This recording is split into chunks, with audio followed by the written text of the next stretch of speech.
এইবিলাক মই কৈছোঁ ৰবটিক আৰ্ম বুলি কয়। এইবিলাক হৈছে ৰবটৰ হাত, যে ৰবটিক আৰ্মছ। এই আমি এটা দূৰত বহি থাকোঁ, কনচলত চাৰ্জিকেল কনচল বুলি তাত আমি বহোঁ, আৰু এই আৰ্মছবিলাক বিভিন্ন বিভিন্ন ফুটাৰে, সৰু সৰু ফুটাৰে যদি মই ইউজ কৰিব বিচাৰোঁ 4খন হাত, ইয়াৰ 4 ৰবটিক আৰ্মছ এই ভিতৰলৈ যাব আৰু সিহঁতে অপাৰেশ্যন কৰিব। গোটেই অপাৰেশ্যনটো কিন্তু মই কণ্ট্ৰল কৰিম। আই উইল কণ্ট্ৰল দ্য অপাৰেশ্যন। ৰবটে একো নকৰে। এই হাতকেইখনক মই ঘূৰাম, মই যেনেকৈ ঘূৰাব বিচাৰোঁ।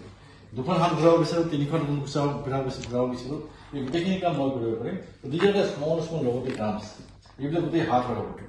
আৰু এই ভিতৰত গৈ পেলাই আপোনাৰ বেলেগ বেলেগ এংগল আৰু বেলেগ বেলেগ এংগলত গৈ পেলাই কাম কৰিব পাৰে। দেশততো হৈয়ে থাকে। হাৰ্টৰ ট্ৰান্সপ্লাণ্ট বহুত কম হয়। হাৰ্টৰ ট্ৰান্সপ্লাণ্ট ধৰক মাহত 1 বা 2টাই হয়। দেশত আগতে হৈছে, আৰু এইটো নতুন অপাৰেশ্যন নহয় একো। মোৰ কাৰণে এইটো পূৰা কৰিব পৰাৰ ভিতৰত, আৰু স্পেচিয়েলি মোৰ কাৰণে এই গ্ৰীণ কৰিডৰ অহাটো প্ৰথম মোৰ এটা অভিজ্ঞতা আছে। কৰিছোঁ, আগতেও কৰিছোঁ মই, কিন্তু এই গ্ৰীণ কৰিডৰ দি ইমান কম সময়ত আনি পেলাই লগোৱা মোৰ প্ৰথম হাৰ্ট। মোৰ নাম ডক্টৰ ঋত্বিক ৰাজ Bhuyan.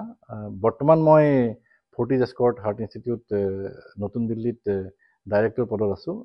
Adult cardiac surgery, heart transplant আৰু ৰবটিক কাৰ্ডিয়েক চাৰ্জাৰী সঞ্চালক হিচাপে। আমিতো যিকোনো আপোনাৰ ৰাজ্যৰে পেচেণ্ট ল'ব পাৰে। যিহেতু মই অসমৰ পৰা আহিছোঁ, গতিকে ডেফিনেটলি অসমীয়া ৰোগী যদি আহে আৰু কৰাইব বিচাৰে, ডেফিনেটলি আমি অতি আনন্দৰে তেখেতক কৰিব পাৰিম। বাট আপোনাৰ যিটো আগৰ প্ৰথম প্ৰশ্নটো আছিলে অসমত কৰিব পৰা যায়, তাৰ কাৰণে কোনো বিশেষ ধৰণৰ নতুন টেকন'লজিৰ কোনো আৱশ্যকতা নাই।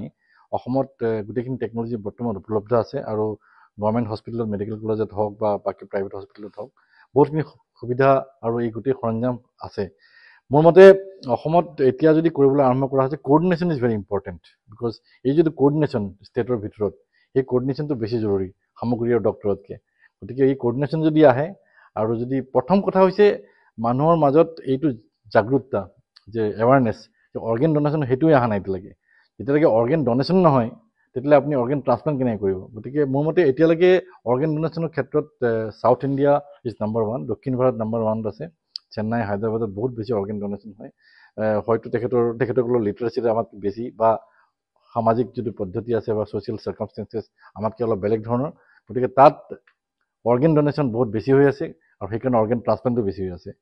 নৰ্থ ইণ্ডিয়াত মানে উত্তৰ ভাৰতত ধৰক উত্তৰ পূৰ্বাঞ্চলত বহুত কম হৈ আছে এতিয়াও, বিকজ আমি এতিয়াও হয়তো পিছ পৰি আছোঁ ছ'চিয়েল চাৰ্কামষ্টেঞ্চৰ কাৰণে, আৰু সামাজিক বাধ্যবাধকতা, ধাৰ্মিক সংকল্প, বহুত কথা আছে।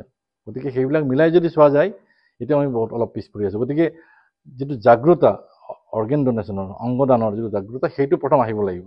তেতিয়া অপাৰেশ্যন কৰাটো ইমান ডাঙৰ কথা নহয়। আমি কামত কৰিছোঁ।